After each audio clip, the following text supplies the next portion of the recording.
The belief in the legitimacy of a ruling class government leads nearly everyone to either condone or commit acts of evil without even realizing it. Having been convinced that authority is real, and that by way of it, some human beings have acquired the moral right to initiate violence and commit acts of aggression against others by way of so-called laws, every voter and everyone else who advocates government in any form is a proponent of violence and injustice. Is it that you want the people in power to write down on paper that you're allowed to have a little bit more freedom? Whether it's, the Federal Reserve or income taxes or gun control or anything else, is it your final, ultimate, best wish in the world that your masters will give you permission to be a little bit freer? Is that it? Is that really what we should be going for? I totally accept that my freedom can only exist if the politicians tell me it can. Most of what I do, most of the discussions I'm involved in boil down to, I tell somebody, you should be free, and they tell me, no, I shouldn't. And that's all it is. And it's so frustrating that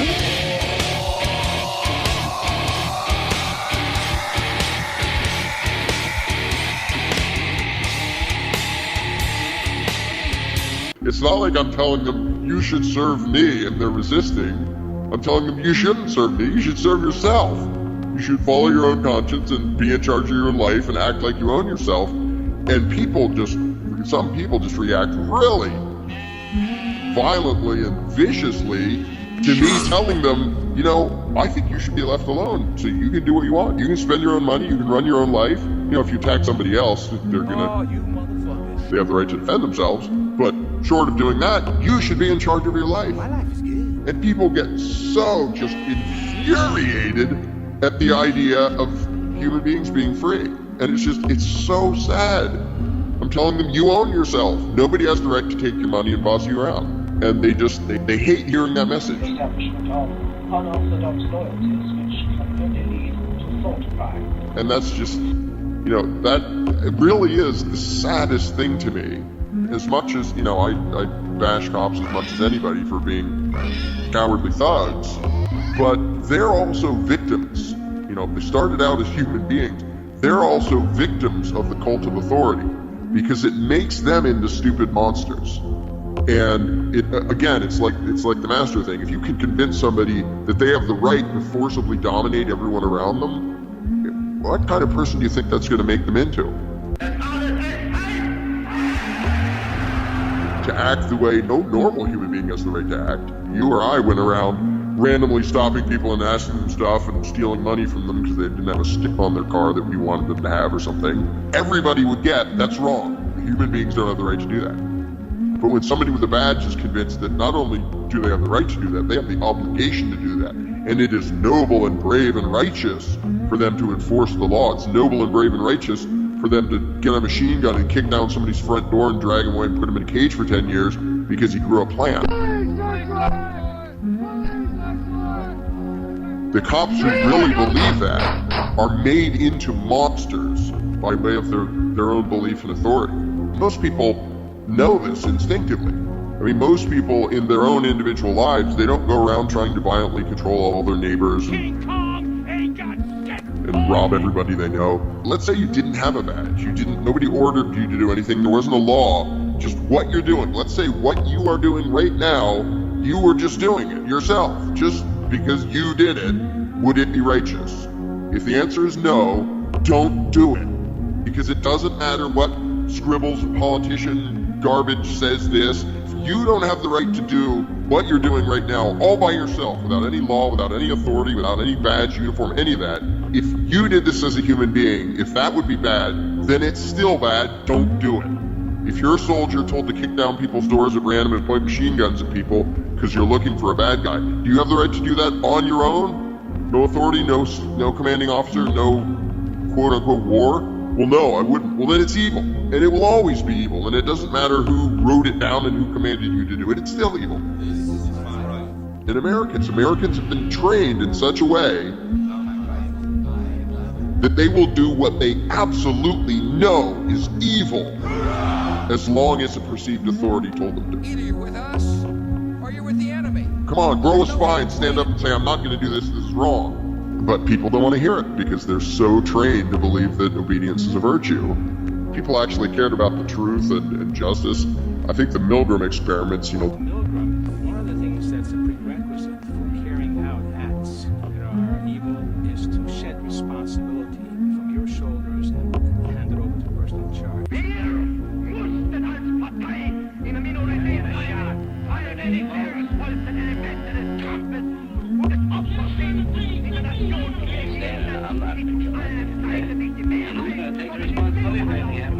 I'm responsible for what happens here. Continue. All right, next one, slow. The day after the results came out, they'd be all over the world and people would say, okay, forget it, authority's stupid. 2/3 of volunteers were prepared to administer a potentially fatal electric shock when encouraged to do so by what they perceived as a legitimate authority figure. In this case, a man in a white coat. 375 volts. Why you ever believe in that?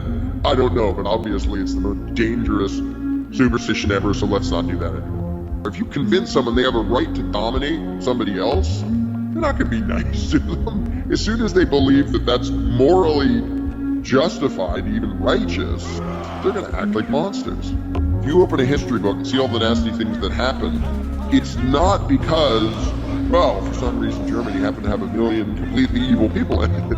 No, it's they had lots and lots of completely normal people who had been taught to believe authority. And then you get 1 or 2 people in power and say, oh, guess what, we're the authority, and voila, you have mass murder. The Stanford and the Milgram experiment show that it would happen here, just like it happens anywhere else, because of the belief in authority. If you actually convince someone that they are authority, meaning they have the right to rule somebody else, they're going to treat the other people like slaves, because you just convinced them that they are slaves. To expect people to act humanly, or humanely, or both, and they've been convinced that they have the right to forcibly dominate somebody else, is just loony. And to think that that's what makes us civilized? Government, by definition, is the introduction of lots of violence and threats of violence into society.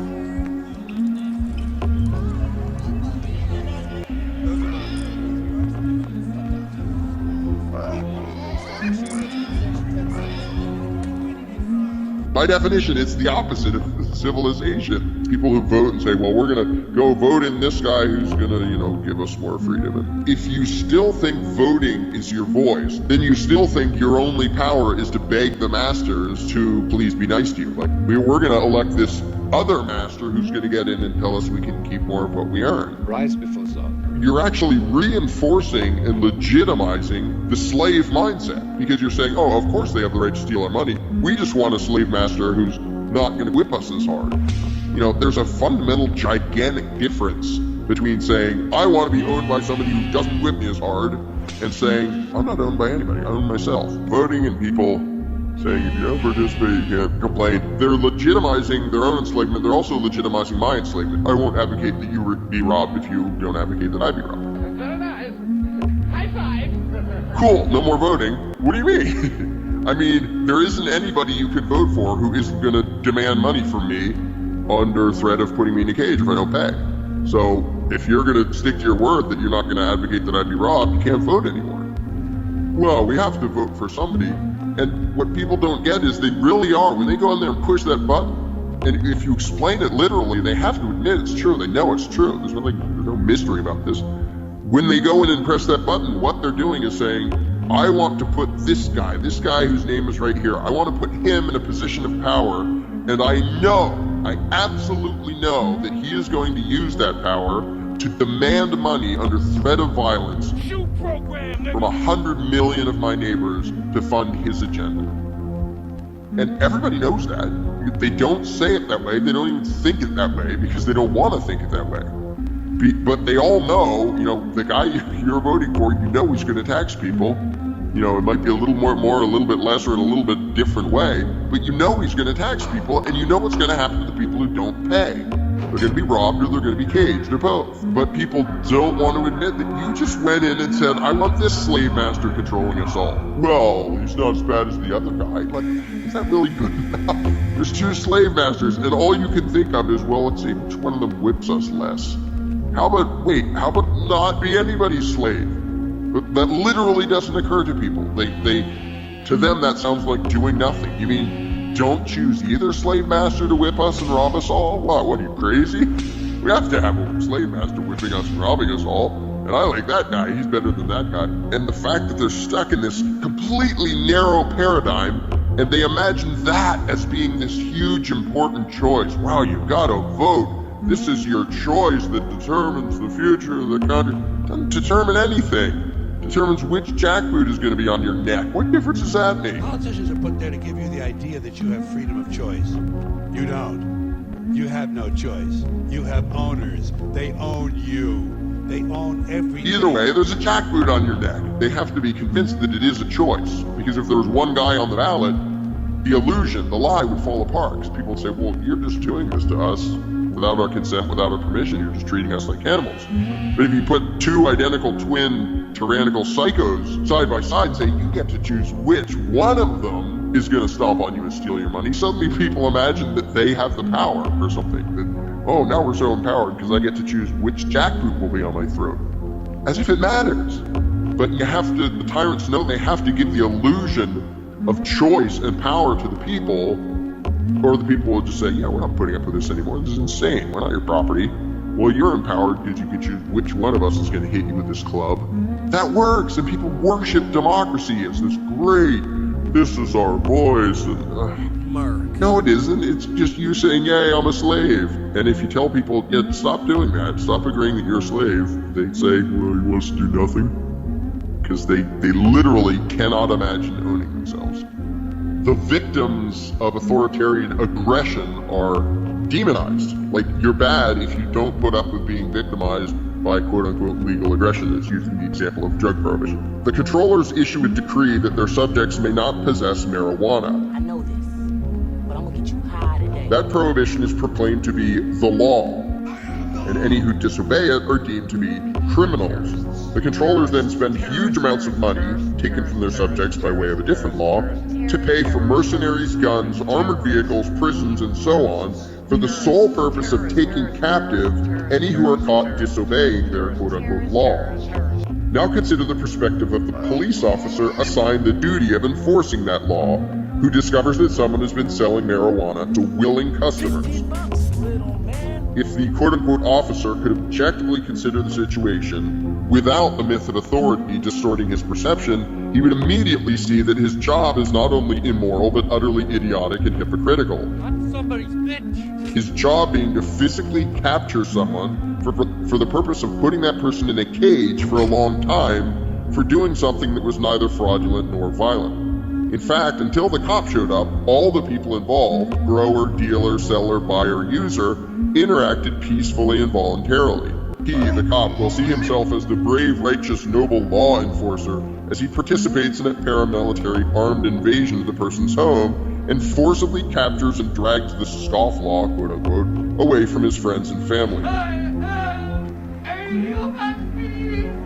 Then the officer will go home and have a beer, and of course would not react kindly to anyone who tried to forcibly stop him from doing so.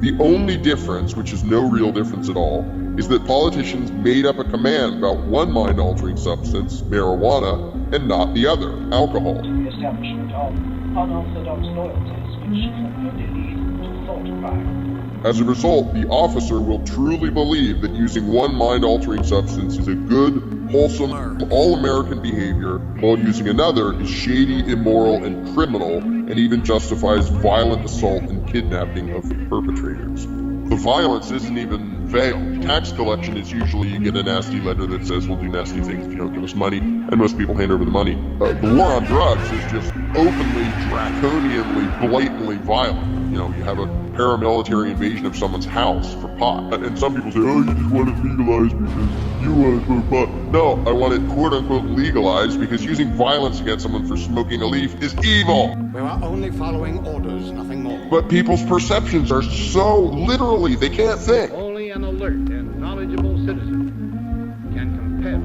Literally, Americans can't think because they believe in authority. For them to actually conclude that it's great and righteous to, you know, have a six-pack and horrible and nasty and you should be thrown in a cage for smoking a joint is just insane. What is that ringing? Do I have a tumor? And the only reason anybody would ever believe that is if they actually fall for the loony lie that the politicians have the ability to change right and wrong. I have neither the time nor the inclination to explain myself to a man who rises and sleeps under the blanket of the very freedom that I provide, and then questions the manner in which I provide it. I would rather you just said thank you and went on your way. Otherwise, I suggest you pick up a weapon and stand a post. Either way, I don't give a damn what you think you are entitled to. They can, by decree, make one act evil and another act good. Because if you don't believe that, none of it makes any sense. Why the heck do you have the DEA with armored vehicles and these fascist raids unless the politicians can actually make it into an evil, immoral act to have a plan? The burning weed with its roots in hell. Yeah, one of my favorite things. You don't like it, get out.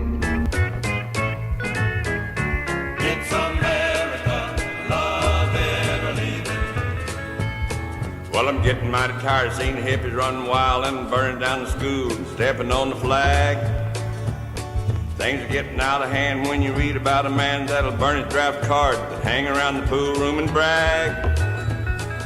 Some folks think it's okay, but I wasn't raised that way, and I won't be satisfied till I've had my say. It's America, you got no right to deceive it. It's the best there is. You'd better believe it. Good men gave their lives so we could live to see it. It's America, love it or leave it.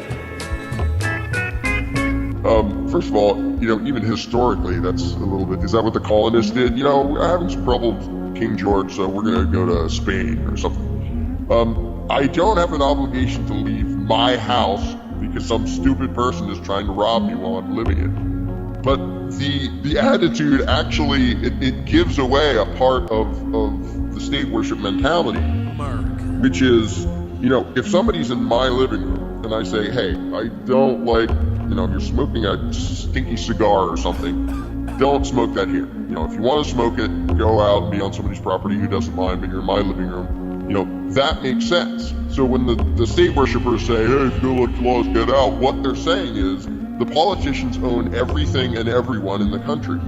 Because if they have the right to say, hey, we can make up any rules we want and you can either obey them or get out, that implies they own everything and everybody, you know, in the entire country. You are no longer black or brown or yellow or red. You are now green. You are light green or dark green. Do you understand?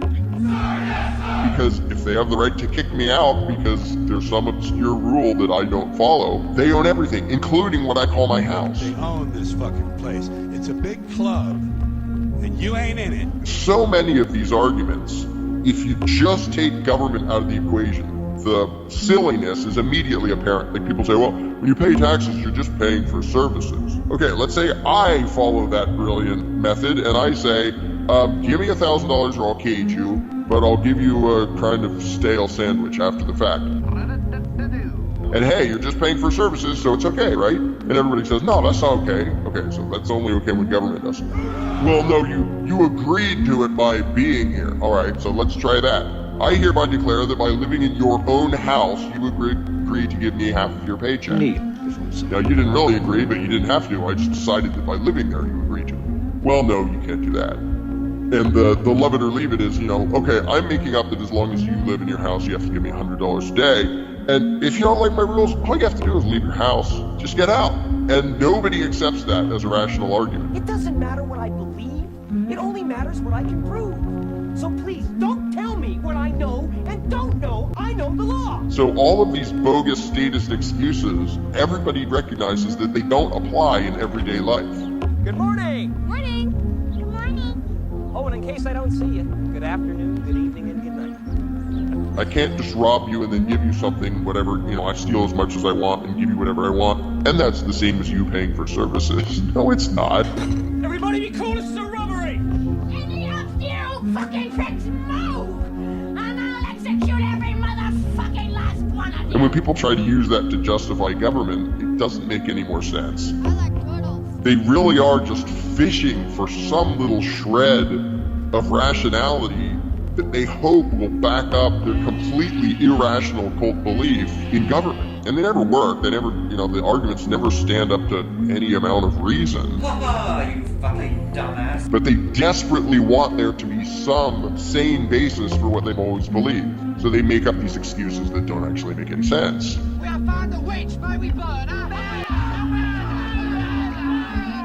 Who knew she's a witch? She looks like one. Bring her forward. I'm not a witch, I'm not a witch. But you are dressed as one. They dress me up like this. And this isn't my nose, it's a false one. Well, what would you do the nose? The nose? And the hat, which is a witch. Did you dress her up? No! Yes, I bet. She has got a wart. What makes you think she's a witch? Well, she turned me into a newt. A newt. Got better.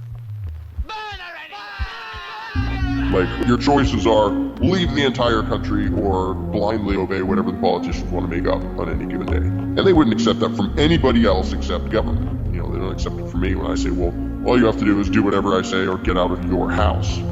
Nobody would think that's okay, except in the context of government. And that's true of all of the arguments that people use to try to defend government. If you take government out of the equation and just use the same arguments just between normal people, they're all patently absurd. Just, well, you can leave your house or give me your money. And this counts as you agreeing to give me your money because you're still in your house. And I told you, if you stay in your house, you have to give me money. So you agreed. Nobody would fall for that. But we're all taught that as if, oh yeah, this is basic civics. No, it's not. It's basic lunacy that we've all been indoctrinated into. Calling something government doesn't make logic and morality suddenly turn around 180 degrees. According to Milgram, one of the things that's a prerequisite for carrying out acts that are evil is to shed responsibility from your shoulders and hand it over to the person in charge. It doesn't make sense between two people.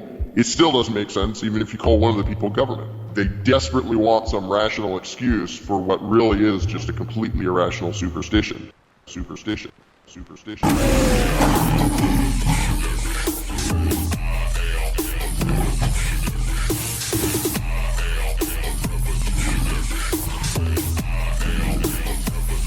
So who's gonna be your favorite MC? You scared of the government, they scared of me. You about to witness. I got King Kong in my trunk, King Kong in my doors. My nuts play ping pong from the noise. You can hear me from a block away. I'm sitting next to your ass and can't hear what you got to say. My shit is loud, my ears is ringing, my paint job is wet, my chrome is gleaming. I feel like a vet balling on these rookies. An old school bully, you must have played hooky. I bring it like a boogie, my aggression is depressing. Don't give a motherfucker time to learn this lesson.